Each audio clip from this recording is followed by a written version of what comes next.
For January specifically, I think Kobbie Mainoo, if this situation doesn't drastically change in December and through that AFCON period, like I just mentioned just now, I could really see Kobbie Mainoo towards the second half of January leaving on loan somewhere else, because it just seems to me that is probably the best thing for him as a player if he wants to go and nail down that World Cup place, if he possibly can with England.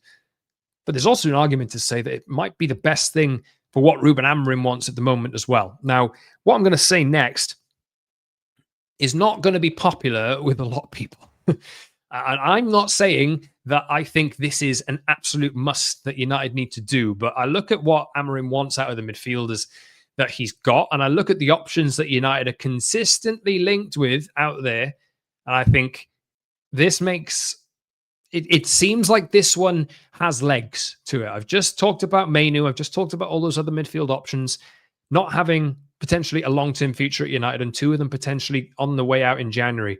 But this Conor Gallagher stuff won't go away. It will not go away. So the latest out of a bunch of different places over the last week or so, but Fabrizio Romano is what I'm concentrating on here. Conor Gallagher, he said, is available in January from Atletico Madrid for between 30 and 35 million euros.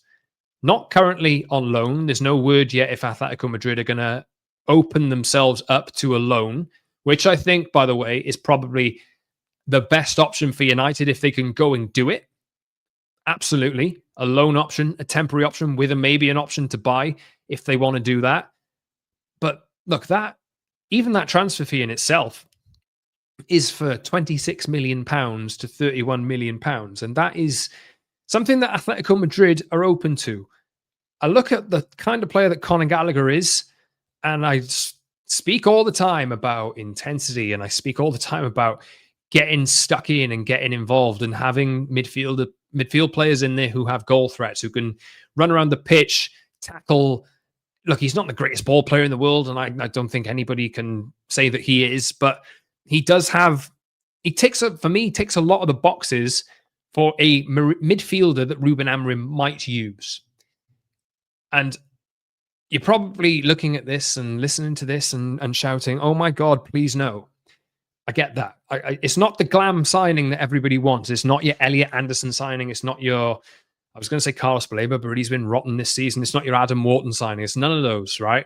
But I think what United do need to do is, with all of the uncertainty around all those four midfielders, they probably do need, for me, three. I think they need three midfielders in 2026. And what they will need to do at a point is sign one or two guaranteed bona fide starters for that kind of money, for your Elliot Anderson kind of money, for your money that we were talking about Carlos Baleba for and Adam Wharton for. Like those players, I think United will prioritize, and that's been made clear.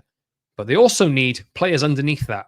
They also need players who can come into the team and keep up that level of intensity and that level that Ruben Amorim wants from his players. And I think Conor Gallagher out there, I think he's 25 or 26 years old.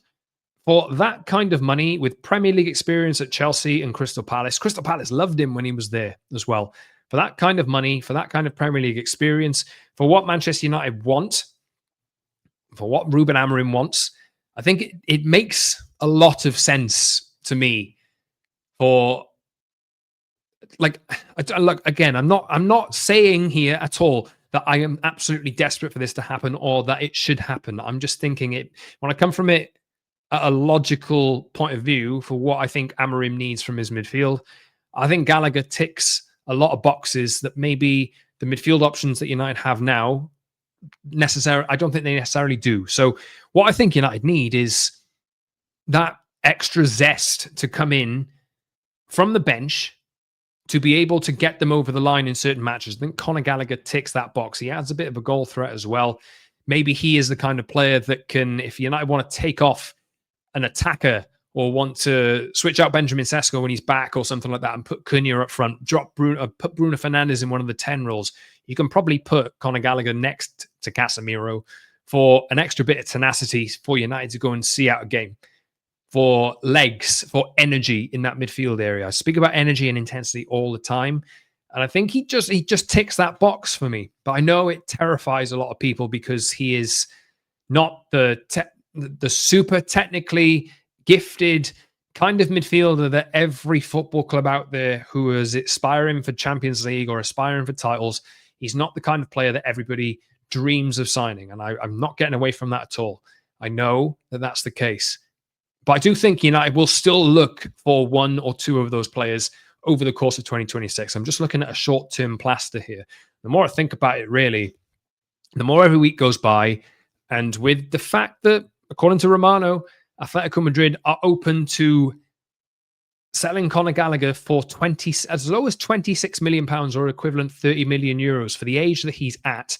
This is probably a player as well that you could sign for that kind of money, use on a squad basis, and maybe sell for a little bit of profit down the line. I think what has been made clear from a lot of different places, I think the Atletico said this, from what Romano has said as well, United are open to opportunities in the market.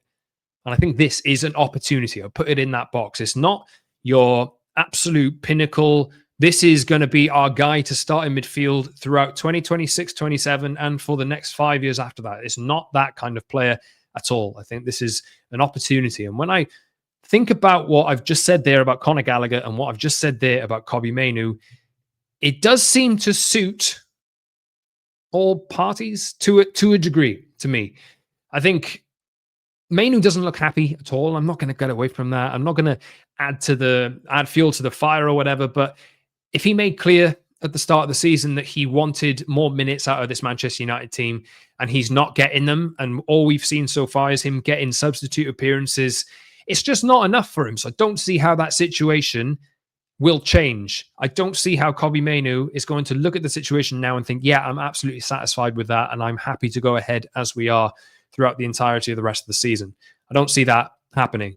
And if, let's say, Mamadou Ugarte is the guy that goes out on loan and Conor Gallagher still comes in, does that change Kobbie Mainoo's position? Does that impact where he sits in the pecking order? I think I would probably put him ahead of Ugarte at the moment, even though there's been a bit of disagreement on who Amorim favours in certain situations. But I think if Gallagher does come into it, given the qualities that he has in terms of again, not technical qualities, the energy qualities, the tackling qualities, the getting around the pitch qualities, all of those things, I think is something that Ruben Amorim really wants out of his midfield. That's elements of his game that United could really benefit from with this system if they go forward with it. So what I'm looking at the moment, and I could well be wrong, but it wouldn't surprise me if at all by the end of January, if United did manage to get Conor Gallagher in, say, on a loan with an option to buy if they play it right with Atletico Madrid, although there probably is interest from elsewhere. They tried in the summer, didn't get it done, but if that is a thing that could happen, I think United will explore it.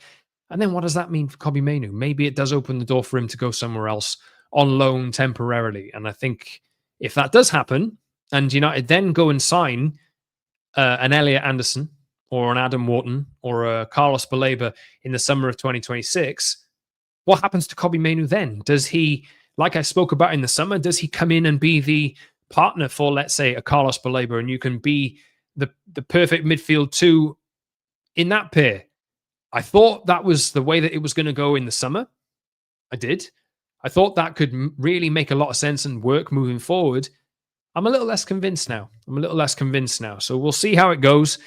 And again, I don't want Manchester United to sell Kobbie Mainoo, but the club have to decide on the direction that they want to go. And if they feel as though that is the way that it's going to go, I'm not going to play hell about it, because that's just the way that I'm approaching this. I don't want to be the kind of person that goes out there every week and looks at everything that the club does and thinks, I hate this. This has to change. If anything, I've taken the decision to not get carried away with every single thing and every single development that happens with United. I'm looking at this as a broader picture, and I'm thinking United have a plan here. And as heartbroken as I'd be if United went and sold probably their best academy product, I'm going to talk about Marcus Rashford in a second as well, their best academy product that has come through in years. And look, he will go somewhere else and he'd be brilliant. I'm sure he will. But United have a plan, and I have made a decision to trust that plan and see it through. I know that not everybody does that, but I really do honestly think that the crew that are in charge at the moment, not necessarily the manager, but the people that are in charge at the top of the club, CEO, owner, sporting director, I think they need to be given a chance to make decisions which, popular or are unpopular, will eventually get United to the end goal of being the best team that they possibly can be. Now, you can argue, and there is a definite real issue with this, the betrayal of traditions. Yes, I completely get that. And I understand if there's people out there, and there's going to be a large chunk of people out there that completely disagree with any potential future avenue of that. But look, the situation at the moment, I can see a temporary move for Kobbie Mainoo in January. I can.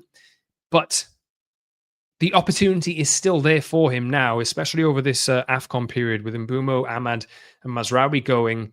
There will hopefully be an opportunity for Kobbie Mainoo to come into the midfield alongside Casemiro over the Christmas period, over the winter period, and stake his claim for a place in that team. I've just given the example of how Casemiro was so far out of the picture, like literally less than a year ago. Toby Collier was ahead of him in the pecking order, but he changed what he was doing, got his head down, and he forced his way back into the team. And now he's looking as invaluable to United as he was in his first season.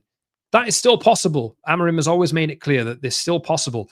If there's concerns about translating what's being done in training to on the pitch, that needs to be addressed. And that's on the player for me. I think you can maybe look at Amorim and think he's not giving him enough of a chance. And I think there's complete validity in that. But at the same time, Amorim is fighting for his life and his own job every single week as well. So he's going to go with the players that he trusts. The only way for Kobbie Mainoo to go and get that is to, when he gets an opportunity, to take it and earn the trust of the manager. We'll see what happens, but that's how I feel on this. But let me know in the comment section how you feel. I understand. Like if United, on the face of it, are loaning out Kobbie Mainoo in January and loaning in or buying for 26 million quid Conor Gallagher, I get why people would be really, really upset with that. And I get why people are going to complain about that too. But I just think looking at what United are trying to achieve, on the face of it, it does look to me that I can see why, in terms of the qualities that Gallagher has, why he would be a better fit in this midfield than Kobbie Mainoo would be. But let me know in the comments what you think about that. And again, I am not saying in any situation or circumstance at all that I am advocating for this to happen, that I want this to happen. I'm not saying that at all. I'm not calling for it, but I just think I can see the sense in it. And that's the kind of approach that I try and bring on this podcast.